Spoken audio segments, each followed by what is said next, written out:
Lapisan OSI atau Open System Interconnection adalah model konseptual yang diciptakan untuk memahami dan memandu komunikasi data antar perangkat komputer melalui jaringan. Model OSI memiliki fungsi yang berbeda-beda, namun saling terkait untuk menyediakan kerangka kerja yang terstruktur bagi komunikasi data dalam jaringan komputer. Model OSI terdiri atas 7 lapisan yang masing-masing memiliki perannya.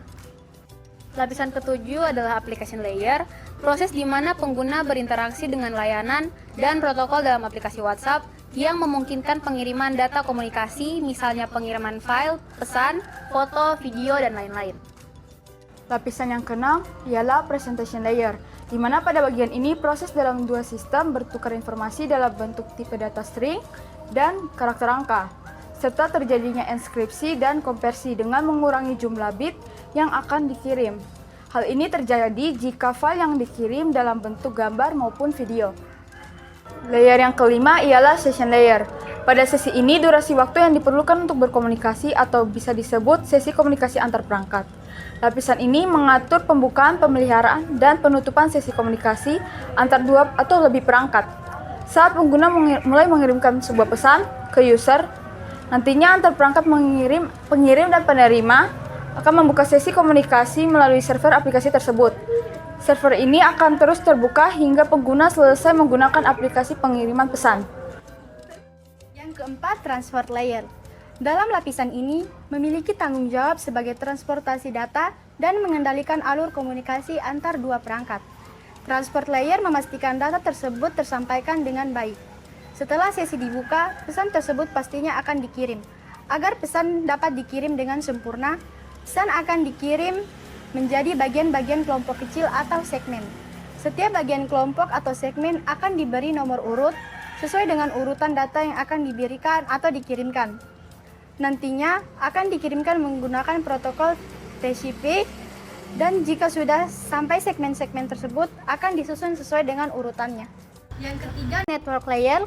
Pada lapisan ini menentukan jalur terbaik untuk mengirim data dari perangkat awal ke perangkat tujuan. Lapisan ini juga bertanggung jawab untuk melakukan routing, addressing, dan forwarding data. Saat pesan tersebut akan ditransport atau dikirim, dalam network layer harus mengetahui tujuan perangkatnya dengan mengetahui IP sumber dan IP tujuannya. Data pesan tersebut akan mengirimkan ke IP tujuan dengan menggunakan protokol ICMP atau ARP untuk menentukan jalur terbaik. Yang kedua yaitu data link layer. Pada proses ini mengatur transmisi data antara dua perangkat yang terhubung secara langsung. Untuk mengetahui perangkat mana yang akan terhubung, data link layer harus mengetahui alamat MAC address perangkat melalui IP tujuan dan IP sumber yang telah diberikan. Proses mengetahui MAC address bisa menggunakan protokol ARP yang memiliki fungsi menemukan MAC address berdasarkan IP.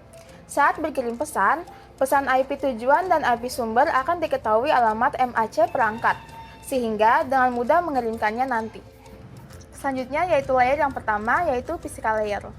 Lapisan ini mengatur transmisi sinyal-sinyal elektrik, optik, atau radio antara dua komputer.